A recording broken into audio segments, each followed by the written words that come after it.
Coming down to a third step, we need to analyze the internal structures. We have finished analyzing the location of a pathology. Then we have finished seeing for the borders. Then we are seeing for the structures within the pathology, internal structures. The internal appearance can be radiolucent, that is completely black, radio-opaque, completely white. If not, it can be a mixed density, radio-opaque or radiolucent. So, the list given below is list of radiolucent to radio-opaque materials seen in a radiograph. From radiolucent to complete radio-opaque, air, fat, gas, fluid and the soft tissues appears radiolucent. Trabecular bone, cortical bone and dentin, enamel and the metal appears radio-opaque. But we can clearly differentiate the densities between the trabecular bone to enamel because trabecular bone appears less radio-opaque when compared with the metal.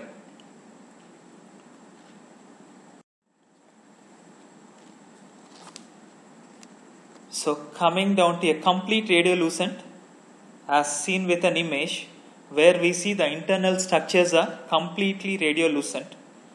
Commonly we see with the benign tumors, all the cystic lesions.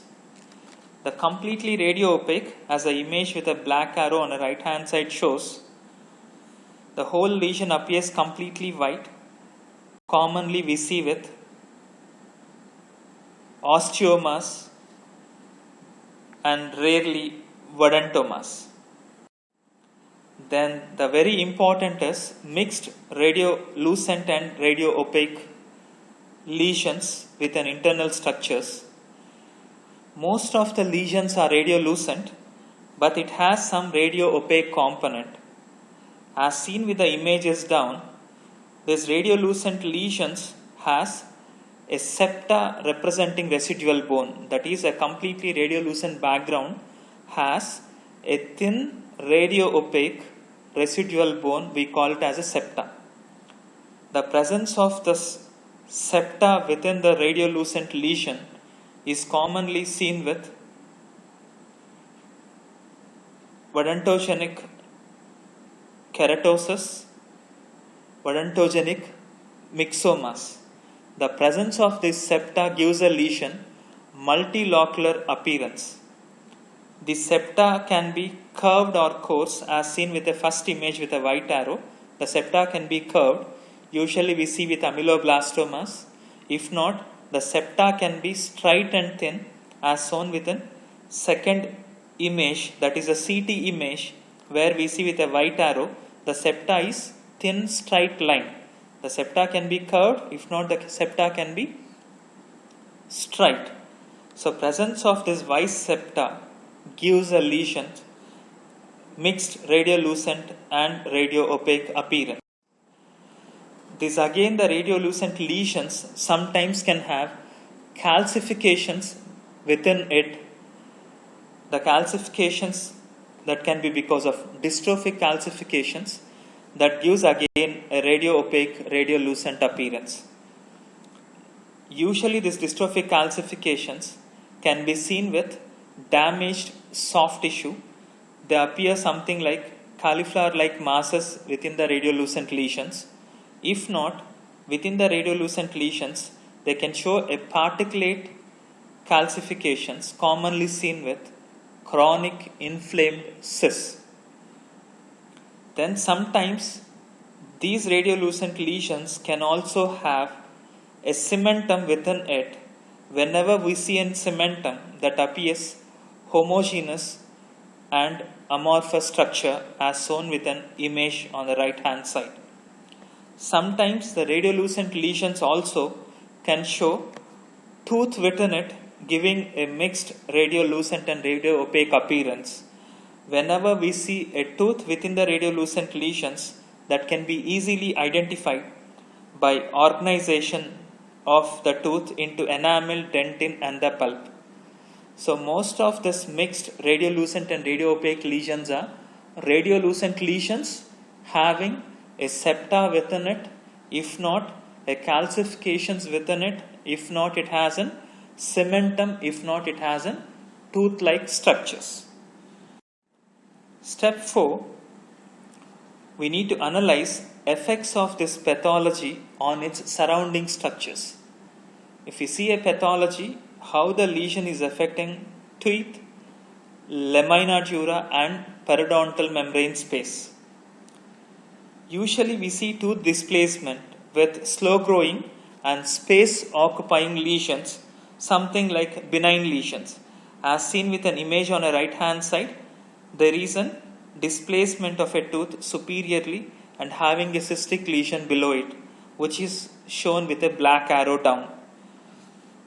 If not, the lesions can cause widening of periodontal membrane space or PDL space. If a widening is uniform, that is usually a normal, something we commonly see with an aging process. If not, we see with an orthodontic tooth movement. If we see PDL space is irregular, that is again a sign of a pathology, usually of inflammatory lesion. So all of you must be aware of lamina dura. Lamina dura is a thin radio-opaque line which is surrounding the tooth at the root surface. If the lamina dura is intact, the tooth doesn't have any pathology. If a lamina dura is destructed, definitely that is a sign of a pathology. The destructed lamina dura can be because of an inflammatory lesion. It can even be because of a malignant lesions also. Coming down to root resorption, the lesion can resorb the root. The root resorption can be commonly seen again within slow growing, space occupying benign lesions, but rarely malignant lesions also shows root resorption. Then surrounding bone density, the reactive bone, as we discussed at the peripheries or the borders, the reactive bone by a periphery that signifies a benign nature. If a surrounding bone is completely destructed, then that is a malignant nature. Next, effects on inferior alveolar nerve canal and mental foramen. If there is a displacement or widening of nerve canal or mental foramen, that is classically a sign of a benign lesion. If there is destruction of nerve canal or a mental foramen, that is a sign of a malignant lesion. Again, this image, the first image, which shows reactive bone, signifies a benign nature. The second image, which shows there is widening of alveolar nerve canal, which signifies a benign lesion arising from the alveolar nerve canal. Then outer cortical bone and periosteal reaction, that is the effect of a lesion on outer cortical bone and the periosteal reaction.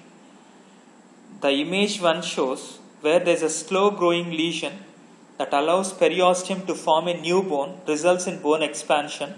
This is commonly seen with a benign lesion, something like odontogenic keratosis. And the second image shows there is a rapid growing lesion which outstrips the ability of periosteum to respond, results in missing cortical plate. So outer cortical plate is completely missed. That is a classical sign of malignant lesion. The second image shows there is a destruction which is a malignant lesion. Then the third image with a white arrow which shows exudate from the inflammatory lesion that lifts the periosteum and stimulates it to lay down a new bone, that results in the formation of an onion peel appearance. Again, that is a classical sign of benign lesion which is of slow growing nature.